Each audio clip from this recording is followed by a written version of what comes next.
जय हिंद दोस्तों, कैसे हैं आप सब। आशा करता हूँ आप लोग ठीक होंगे। चलिए आज बात करते हैं क्लास 10 हिंदी का जो गद्य खंड है उसके लेखक और जो कहानी दी हुई है उसके बारे में। तो कुल जो है हिंदी में क्लास 10 हिंदी में 12 कहानियां हैं और कहानी का हर टाइप का जो कहानी है कि कुछ कहानियां हैं तो कुछ निबंध हैं, कुछ इंटरव्यूज हैं। तो इस तरह से जो कुछ 12 जो है गद्य हैं। तो 12 गद्य जो है, सबसे पहला है श्रम विभाजन और जाति प्रथा, दूसरा है विष के दांव, तीसरा है भारत से हम क्या सीखे, चौथा है नाखून क्यों बढ़ते हैं, पांचवा है नागरी लिपि, छठा है बहादुर, उसके बाद है ये परंपरा का मूल्यांकन, आठवां है जीत जीत मैं निरखत हूं, नौवां है आविन्यू, दसवां है मछली, 11वां है नौबत खाने में इबादत और 12वीं है शिक्षा और संस्कृति। तो इस तरह से जो ये 12 पॉइंट्स हैं जो है गद्य के, उसमें से जो श्रम विभाजन और जाति प्रथा क्या है, गद्य का कौन सा प्रकार है, ये जो गद्य का प्रकार है, गद्य का जो ये प्रकार है कि गद्य का ये प्रकार है। तो गद्य के प्रकार में क्या है, श्रम विभाजन और जाति प्रथा। ये निबंध है जो कि लिखा था बाबा साहेब ने, भीमराव अंबेडकर ने। भीमराव अंबेडकर ने जो एक निबंध लिखा था श्रम विभाजन और जाति प्रथा पर। तो ये हो गया। अब भीमराव अंबेडकर का जन्म जो हुआ था वो हुआ था जन्म 14 अप्रैल 1891 को, 14 अप्रैल 1891 को। तो 14 अप्रैल 1891 जन्म हुआ था भीमराव अंबेडकर का और मृत्यु जो थी दिसंबर 1956 में थी। मृत्यु जो दिसंबर 1956 में थी। उसके बाद दूसरा जो गद्य है वो है विष के दांत। विष के दांत क्या है, एक कहानी है, खोखा नाम के बच्चे की जो कहानी है और जिसको लिखा है नलिन बिलोचन शर्मा ने और जिनका जो जन्म हुआ था 18 फरवरी 1916 को और मृत्यु हुआ था नलिन बिलोचन शर्मा का 12 सितंबर 1961 को।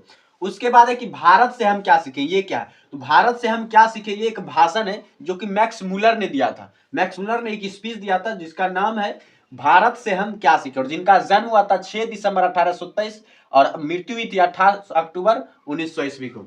उसके बाद है नाखून क्यों बढ़ते, तो नाखून क्यों बढ़ते एक ललित निबंध है। तो निबंध और ललित निबंध में क्या है कि ललित निबंध जो निबंध का ही एक प्रकार है और ललित निबंध जो वैसे चीजों को कहा जाता है कि जिसमें कि कहानी कुछ मतलब कि शब्द कुछ और होते हैं लेकिन उसका अर्थ कुछ और होता है। जैसे शब्द है नाखून, तो नाखून से ये रिलेटेड क्वेश्चन नहीं है कि नाखून के बारे में बताया गया नाखून क्यों बढ़ते हैं, इसके बारे में नहीं बताया गया, बल्कि नाखून को जो एक मोहरा बनाकर जो कुछ समझाया गया है लोगों के लिए।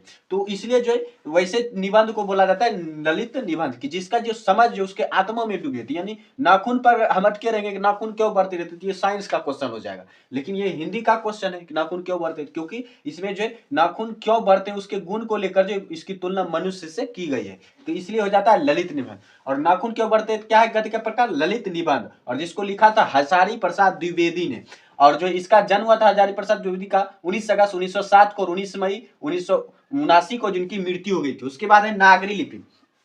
हम जो हिंदी जो लिखते हैं ये सारा जो लिखा हुआ है वो नागरी लिपि में ही लिखा हुआ है। तो नागरी लिपि का जो लेखक है वो है जो गुणाकर मूल्य और ये लिखा हुआ क्या किस प्रकार से, तो निबंध है। नागरी लिपि जो निबंध है और जिसको लिखा था गुणाकर मूल्य ने, जिनका जन्म हुआ था 3 जनवरी 1935 और मृत्यु हुआ था 16 अक्टूबर 2009 को। उसके बाद है बहादुर। तो बहादुर भी एक कहानी है और जिसको लिखा था अमरकांत ने, जिनका जन्म हुआ था 1 जुलाई 1925 को और उनकी मृत्यु हुई थी 17 फरवरी 2014 को। उसके बाद है परंपरा का मूल्यांकन जिसका जो कि निबंध है और जिनको लिखा था रामविलास शर्मा ने, उनका जन्म हुआ था 19 अक्टूबर 1912 को और 30 मई 2000 को मृत्यु हो गई थी। उसके बाद है जीत जीत मैं निरखत हूं, इनको लिखा था साक्षात जो पंडित जी बिरजू महाराज ने। जो ये लिखा गया नहीं था बल्कि जीत जीत मैं निरखत हूं ये लिखा गया नहीं बल्कि पंडित बिरजू महाराज द्वारा एक इंटरव्यू है जिसको हिंदी में बोलते हैं साक्षात्कार। तो इंटरव्यू को ही जो शब्द में जो बदल दिया गया है, तो वही है जीत जीत मैं निरखत हूं। ये गद्य का प्रकार जो साक्षात्कार है कि पंडित बिरजू महाराज ने एक बार इंटरव्यू दिया था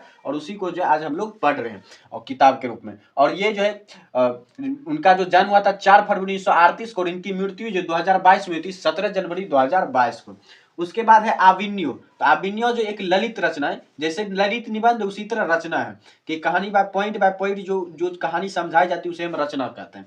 तो ललित रचना का जो जो आविन्यो है वो लिखा था अशोक वाजपेयी ने और जिनका जन्म हुआ था 16 जनवरी 1941 को। चूंकि अभी जिंदा है इसलिए मृत्यु डेट अभी तक कोई फिक्स नहीं।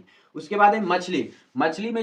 मछली जो एक कहानी और जिनको लिखा था विनोद कुमार शुक्ल ने और इनका जन्म हुआ था 1 जनवरी 1937 को और इनकी अभी मृत्यु नहीं हुई है।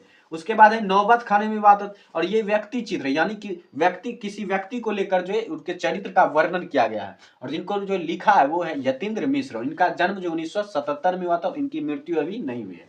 उसके बाद एक 12th नंबर शिक्षा और संस्कृति। शिक्षा और संस्कृति इनको लिखा था हमारे राष्ट्रीय पिता बापू जो है महात्मा गांधी ने। और ये एक शिक्षा शास्त्र यानी शिक्षा के बारे में बताया गया कि किस तरह से हमें हमारे देश में शिक्षा व्यवस्था होनी चाहिए, उनकी क्या कमजोरियां हैं, उनकी क्या मजबूतियां हैं, उनके बारे में लिखा था महात्मा गांधी ने। और जिनका जन्म हुआ था 2 अक्टूबर 1869 को और मृत्यु हुई थी 30 जनवरी 1948 को। तो ये आप याद कर लीजिएगा क्योंकि 7 से 8 नंबर जो फिक्स रहते हैं कि इनसे पूछे ही जाएंगे। तो 7 से 8 नंबर जो आपके ऑब्जेक्टिव क्लियर हो जाएंगे, इसलिए ये याद करना बहुत जरूरी है।